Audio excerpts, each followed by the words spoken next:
inherit his grandfather's fortune. Apart from his yearly visits to London, the Earl was something of a recluse. In the country he rarely entertained. The management of his estates and farms took up all his time. There were many female relatives who had tried from time to time to suggest that he needed the soft touch of a lady about the place, but he had parried off their offers successfully, saying he was quite happy as he was. And that, he realized with surprise, had been the case until a few months ago. He had not always been quite so bored. But once the harvest had been taken in and the countryside had settled down to its long winter's sleep, there had seemed little to absorb his mind or his interest. His well-trained servants came and went like ghosts, anticipating his every need. He watched the raindrops pattering against the glass, meeting and joining to form rivulets. The fire cracked behind him on the hearth, and the clocks ticked away the tedium of the hours. He had sent his carriage to bring Master Frederick home. Home? Well, he supposed Berham Court would be the lad's home until he decided what to do with him. The blurred window panes threw back his reflection, a ghostly earl with thick black hair growing to a widow's peak on his forehead, above a harsh and handsome face, with a high-bridged nose and firm mouth. His eyes were coal-black, the type of eyes which so rarely mirror the owner's feelings, Mediterranean eyes, a heritage of his Italian grandmother.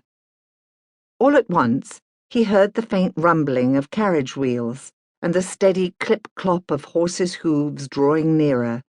Master Frederick was coming home.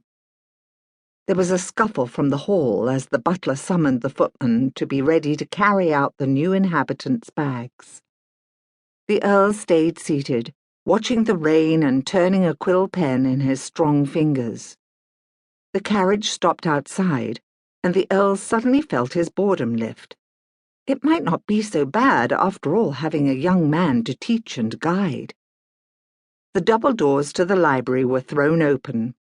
The butler, Hickey, announced, "Master Frederick Armstrong."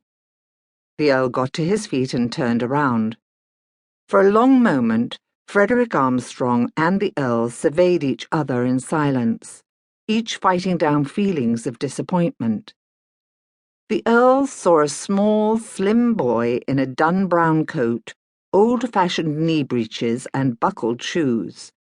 His hair was carroty red, and his eyes were very clear and very blue, with thick, curling lashes. But his face was pretty and girlish, and his small figure was so slight that it looked as if a puff of wind would blow it away. Freddie Armstrong saw facing him a very tall and imposing man with broad shoulders, slim hips, and long, powerful legs. His black hair, growing to a point, combined with his coal-black eyes and handsome, harsh face to give him a satanic appearance. The Earl of Berham was not at all the kindly old gentleman Freddie had fondly pictured. "You are not old," he blurted out, staring at the sculptured whiteness of the Earl's cravat and wondering how such a miracle had been achieved. "Did you expect me to be old?" "I was led to believe that the Earl of Berham was quite old," Freddie answered falteringly.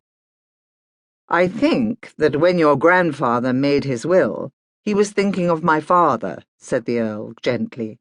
"They were great friends once upon a time." "But I was left in the care of the 10th Earl," said Freddie hopefully, as if already looking for a way out of the arrangement. "I am the 10th Earl. The 9th was my father. Come and sit by the fire and warm yourself. You have had a long and fatiguing journey." Freddie punctiliously waited until the Earl was seated on one side of the fireplace before cautiously seating himself on the other. "Oh, the journey was not at all fatiguing, my lord," he said, his husky voice light and attractive. "I had never been away from Hartley Manor, my home,